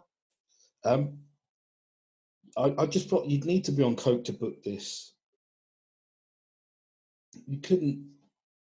It's utter horseshit. This whole idea of a match. It's impossible to follow, dude. Even as someone watching it and trying to follow, you're always going to miss everything that's going on somewhere. And I've got in my notes, you know, there's so much getting missed. The Yeti gets eliminated within the first 10 seconds, but we don't find out until we see him walking around the ring. And then he gets up on the apron and he's like screaming in someone's face. I mean, what was the point? They were playing it up. 3 giants, 1 in each ring. How does the first giant get thrown out within 10 seconds? And everyone misses it. Well, I would imagine they would have all ganged up on him to throw him out, but you wouldn't have seen it because No, but this is the thing. It got missed, something that big. And, you know, I've got on my notes, it's literally impossible to make notes. Now, I've compared this to something, and our British sports fans / viewers will get it. Our American viewers might not. Our American, you know, or other listeners from around the world. It was like listening to 5 Live on a Saturday afternoon, because they were passing it between commentators to go, right, and now we're going to go to Eric and Dusty. It's like that on a Saturday afternoon when they say, "Oh, there's been a goal at Ellen Road." Yes, right. Here's our reporter here, Jimmy No Mates, telling us all about it. It was like you could have just listened to it on the radio because you can't see nothing. I was like, no, the cameras are static on rings 2 and 3. But also, do you know what annoyed me, dude, as well? The way they had it set up on the screen. So as you're looking at the screen, you've got 2 on the top row and then 1 on the bottom. But ring 1 was the one in the middle at the bottom, when really it should have gone 1, 2, 3. yeah. It was just confusing. But they had ring 1 in the middle and then 2 and 3 at the top. It was just one thing that he did catch. Canyon took a savage bump to the outside when he got eliminated. He literally took a back bump over the top and landed on his back on the outside. Horrible looking. Eric Bischoff gets super excited for Mark Starr being eliminated. Yeah, I think he is on the old Colombian marching powder. It's Mark Starr's big moment, I guess. I'm playing, Booker's advocate for just a second. They could have done a gauntlet style Royal Rumble with 30 people because half of these names nobody knows or cares about. I mean, yeah. How many matches do you remember seeing Bobby Walker in? It was. Or Cobra. It was pointless having this many. You could have done it with 20 in 2 rings. Wouldn't have been too bad. And then you could have got. Joey Maggs was being jobbed out in the early 90s. In 1995, he's in the middle of a title shot. What is going on? It's the beautiful madness we like to call mid-90s WCW, dude. It is that beautiful madness. And who was Brother Fidel? It's, again, I have no answer for you, dude. It was the whole premise as well is when one ring gets down to a certain amount of people, they will then go into another ring. Go to ring 1. And then and trying to get the referee, trying to get the guys to go. I mean, Luger got eliminated really quickly, and then he just snuck back in because the referee didn't see it. Yeah, but you wouldn't have known because you didn't see it. That's right, but only because we got told. And it's nice, like Luger and Arn Anderson are battling out at ringside.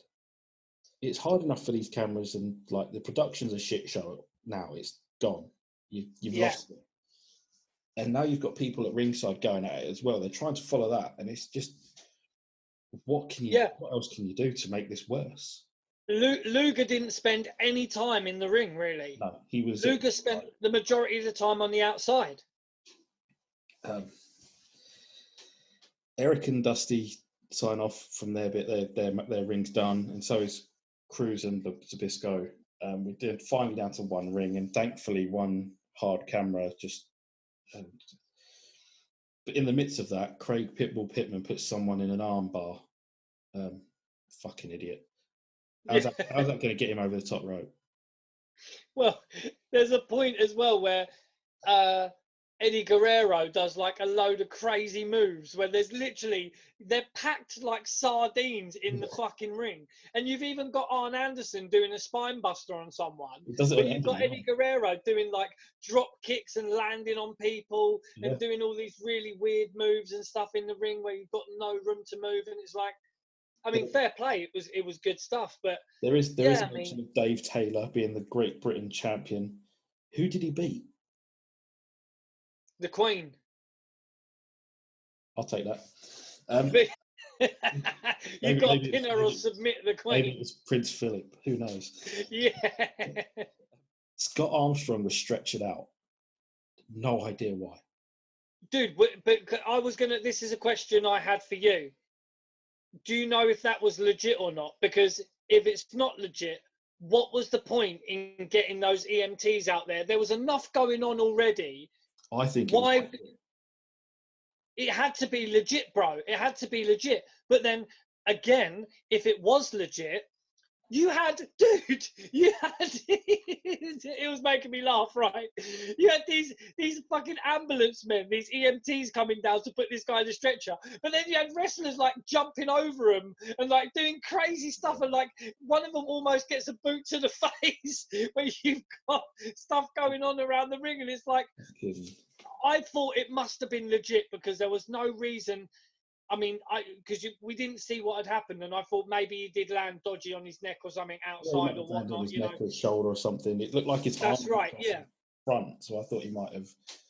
Yeah. So I thought, right, it must be legit. But if it was legit, then these guys are like literally fighting and brawling over the EMTs, and it's like poor EMTs, men just brawling around them. You know, it's like absolute mayhem. It was, dude. It was. Oh, dude, it was mayhem. And I just, like, what can you say about this? I mean, this is one of the. I mean, we said this about the Chamber of Horrors. This is one of the worst matches I've ever seen. Yeah, and the finish don't get no better. No, Bobby Heenan tries to guide us now. Bobby Heenan even points to the bottom left part of our screen to tell us where people are fighting, like. Because Heenan probably knows that this match is a fucking shit show. Yeah. Hogan dumps Sullivan out. I'm surprised Sullivan could get over the top rope. Savage and Luger are going at it they're having their own little match again. Like Luger's just not getting in the ring. DDP and Johnny B. Bad eliminate each other as if their feud wasn't finished. Or, I mean, you would hope there was a long-term booking strategy, but who knows? Of course there wasn't. Don't be silly. Hogan drops out. Hogan drops Hawk, Sasaki, and Orndorff in rapid succession. Hogan is just starting to take over the match, I think. Dude, very quickly, on our last episode, we spoke about Paul Roma. Yes. In the 90s, where was he? And I saw a photo of him in the early 90s, 1990, 91, in WCW, and he was with Paul Orndorff, Mr. Wonderful, and they were called Pretty Wonderful. Pretty Wonderful, yeah, jeez. And it was my friend, shout out to Max, not the Hulk Hogan, who during watching our podcast, messaged me and said, yeah, it was Pretty Wonderful, and it was Paul Orndorff. Just a quick one for Max. Whenever we say Hogan and we say Hogan is a bitch or something like that, we're definitely not talking about you. Like, just always remember that. We're talking about Terry, not you. Yeah, we're talking about Terry Hogan. We're not talking about Max, not the Hulk Hogan. Yeah. And also, he keeps threatening me if we're late with the podcast, he's going to come round and chop the shit out of me.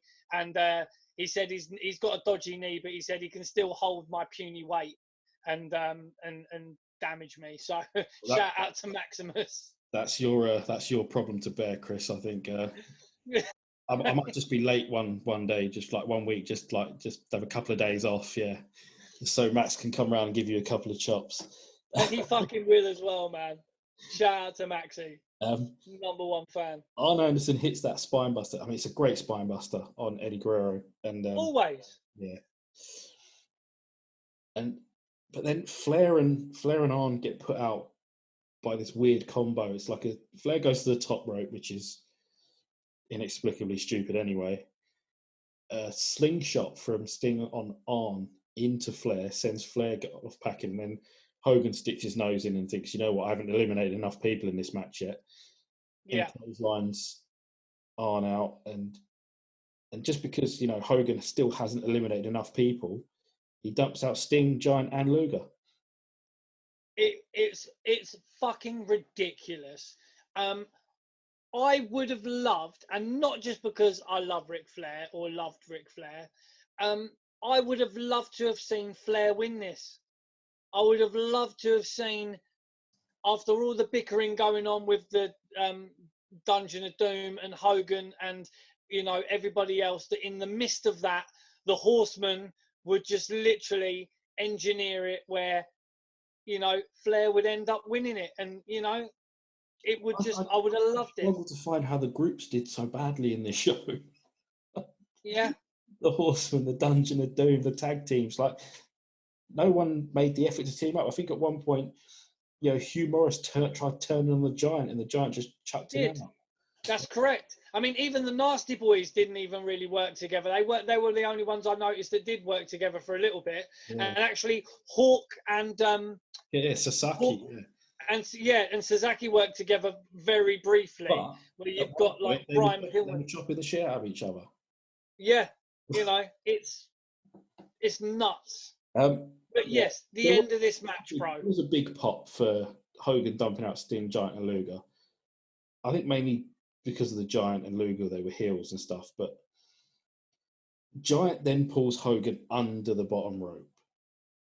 And off camera, I can't stress this enough, off camera, Savage gets rid of the one-man gang who survived to the end. Shout out to the one-man gang, still doing it. Yeah, man, Akeem. And I can't stress this enough, it was off fucking camera. It was. This is because again, the camera is focused on fucking Hogan. It is focused too much on Hogan getting pulled underneath the rope, and it misses the last man getting dumped over the top of the rope, and the referee giving it the ding, ding, ding, ding, ding, and holding up Macho Man's hand. Even when the bell rings, the camera shot is on Hogan. Yeah, ridiculous. And Randy Savage, Macho Man Randy Savage is the winner. Hogan immediately gets in, starts complaining, and Bobby Heenan just says, "Who cares?" Like he's referring to Hulk. My problem here: how have they only got one referee in charge of a whole battle royal? And dude, the referee was in the midst of it, inside the ring, getting pushed around, shoved. Like he was in the midst of it all. I'm surprised he didn't catch a stray elbow or something like. And it was it Randy Anderson? It was Randy Anderson, bless him. But there was only one ref in, like, even around ringside. One referee. It was nuts. Yeah. Oh yeah, I'm not sure what the hell was going on. Like, did the other refs just take off and think, "Oh, let's get an early beer"? Like, they spent more money on Johnny B. Bad's fireworks than they did for referees in this final match. Yeah. Bobby Heenan's great. He's shouting at Hogan, "Quit begging." Quit begging and belly aching, you little brat. He calls it. It's really good stuff. We only talked last week about Hulk Hogan's complaining and being a bitch. Yeah. Here it is again. He's crying off to anyone that will listen. He keeps pulling himself under the rope to show us that's what happened. Yeah. And, Bobby Heenan is gold here. He's telling him to quit whining, quit complaining. Mean Gene jumps in the ring pretty quickly. I think the crowd aren't sold on this. Like, there's mixed reactions to both Hogan and Savage. Hogan's still complaining, and he says they're going to settle it on Nitro and watch the tape. Savage says he needs to see the tape of what happened. Well, they couldn't cue it up there and then. I mean, can you imagine for a moment how much of a pop it would have been if Flair would have won compared to this dead-ass ending of this? Well, I mean, you wouldn't want to call it like reliving anything or a rehash or nothing like that, but hell, a Rumble 92 win, like, finish would have been perfect. It still bugs me that Hogan's not even doing a fucking job in a battle royal. He's not. That's right. Going over a top rope. He's going under it. Like, give me a break. Like, yeah, just it's get over the top rope, man. I like WCW for many reasons, but one of the reasons is that they were never scared to let heels have gold. They were never scared to let the heels have a little bit of a run with things, and they never, because it's been a thing where they talk about, I think Shawn Michaels has been known to say, it's like, oh no, in WWE, we do things differently here, where literally it's always the faces that always, and people never really get that. the heels never really get the gold, or they never really, you know, they never run. Yeah. Yeah, they never get a crack of it, and it's like they're always going for that cheap payoff of the face in the ring, giving it the fucking, And the thing for me was with WCW, where they were never scared to let the heel have the belts. Well, Just have to look back in title history, like Vader and Flair and that stuff. Like that's a fair point. And that's why I like it, They end like Savage lets off and towards the end, and for some reason Hogan does it as well. That vexed me as well. It's like you're stealing the man's catchphrase now. You have to take his heat. You have to steal his heat. What, like, it's the Hogan show, and it's I can't stand. Yeah, I couldn't stand it. Like, the end of it was just, I just run out of patience. But Bobby Heenan, caps it off and says, much like Jack Tunney. Well, I've got here, much like Jack Tunney told us last week, the referee's decision is final. That's right. And get over it, Hogan. Before Heenan can sign off properly, he says, "Oh, they've got champagne back there." Yeah, he does the Heenan exit. And this is why we love Heenan, because he doesn't just stick to the I'm gonna he does the Heenan thing. He lives it, and he's like, oh, hey, they've got champagne over there, and literally takes his headset off and throws it and leaves Tony Schiavone there, and Tony does Tony. Jack Tunney told us last week at Survivor Series 91. Referee's decision's final. Get over it. Absolutely. Luckily we didn't have some, yes man like Tunney giving Hogan a title shot straight away the following Tuesday. But yeah, that's the end of it. And we get a so long from Norfolk, Virginia, from Tony, and roll credits. Executive producer Eric Bischoff. That's right. Yeah. What did you think of the show overall? Yeah. I mean, like I say, this is the second time, and I finished watching the rest of it this morning. The second time I watched the pay-per-view in about 3 months, because I was doing the whole Nitro thing. And yeah, I mean, it was a good show. There was some good matches in it, some really good wrestling. But again, it turned into the Hulk Hogan show. And it kind of, if only he was more willing to work a bit more with people, it would have made it a lot more exciting, and it would have made it a lot more, what's going to happen, rather than we know Hogan's going to end up with the fucking strap at some point. Yeah. Why not just build it up and build it up and build it up, where he just gets getting beat down, and then that pop, because then people will start feeling sorry for him. But you could never feel sorry for Hogan. Well, in an ideal world, he would keep getting beat down until that July of '96, where he says, "You know what? I've got my buddies here to help me now." Yeah. What do we know? We're not bookers, so. I mean, not yet, anyway.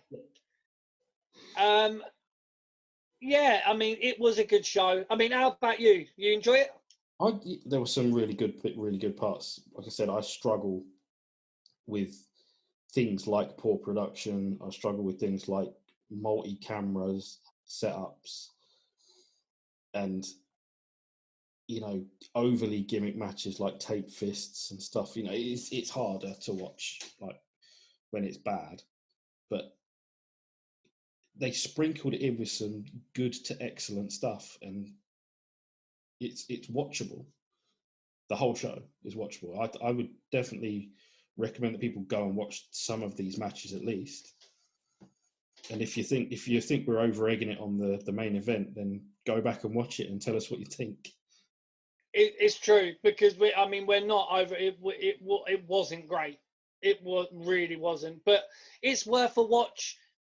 Just as to cap off the pay-per-view. Yeah. Not a bad pay-per-view overall. But yeah, it was just a ridiculous main event. And I guess that would be it. That would be us wrapping this one up. It's another one in the books. Another one in the book, another one in the bag, another notch on the bedpost, as it were. And we have decided that our next episode is going to be back in the Attitude Era of the WWF. We haven't decided which show for sure, but Attitude is Attitude. People love that stuff. I know we yeah. do. So yeah. We I'd like to personally finish off by saying thank you to anyone that's stayed awake as usual, still watching, still listening, still having fun with us, still laughing and joking. You can, go back and check our archives on YouTube or on all of the other listening devices that Chris, I'm sure, will reel off for me any minute now. But absolutely. Also remember, like and subscribe. Send us a comment if you've listened or watched. Tell us if you like it. Tell us if you hate us. I don't care if you like us or hate us. It's fine. Just like it, comment, subscribe, hit the notification. That way you'll find out exactly when we're on. You'll get the little shout on your phone the minute we come online for our next episode. Or take the notification button off and just wait for me to tell you about it on Twitter or Facebook or Instagram. Yes, do that. But please, guys, yes, please subscribe. We are building up a little package for our giveaways. We are going to be doing, when we get to that 1,000 subscriber giveaway, there'll be a hell of a giveaway. It will be a hell of a giveaway. We'll collaborate on that, like with some of Chris's bits, some of my bits, and we'll have we might even have a second place giveaway, Dude, we can even do a 1, 2, and a 3, but we really want to get to that 1,000 subscribers. We really, like we said at the beginning of the episode, we can't thank everybody enough. Our last episode is our most watched episode, and we really thank everyone for that. So if everybody that watched that, please just subscribe. Everybody who watches this, please and like Jordan's saying, it costs nothing to subscribe. Just tap that little bell down there. Tap that little bell, and we will be eternally. Tap the bell, you might win something. Do you know what I mean? What more do you need? That's it, baby. And yeah, so you're catching us here. We are on Twitter and Instagram at @ChatGrapplePops. That is more, Twitter is Jordan's domain, but I do occasionally chip in with bits and bobs. We will be putting more photos on the Insta. If you're watching the video, this is YouTube, Chat, Grapple and Cheap Pops podcast on YouTube.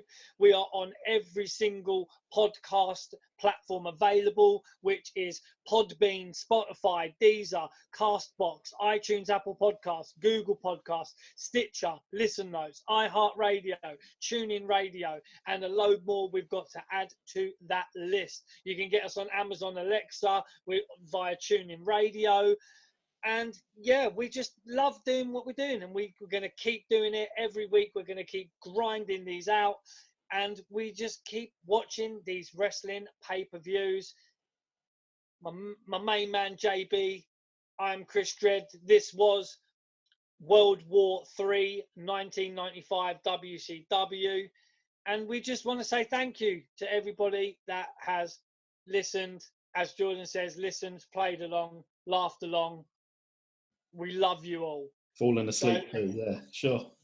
Yeah, so until next time, it's a goodbye from me. Take care, guys. Take it easy, guys, and we'll see you on the next one.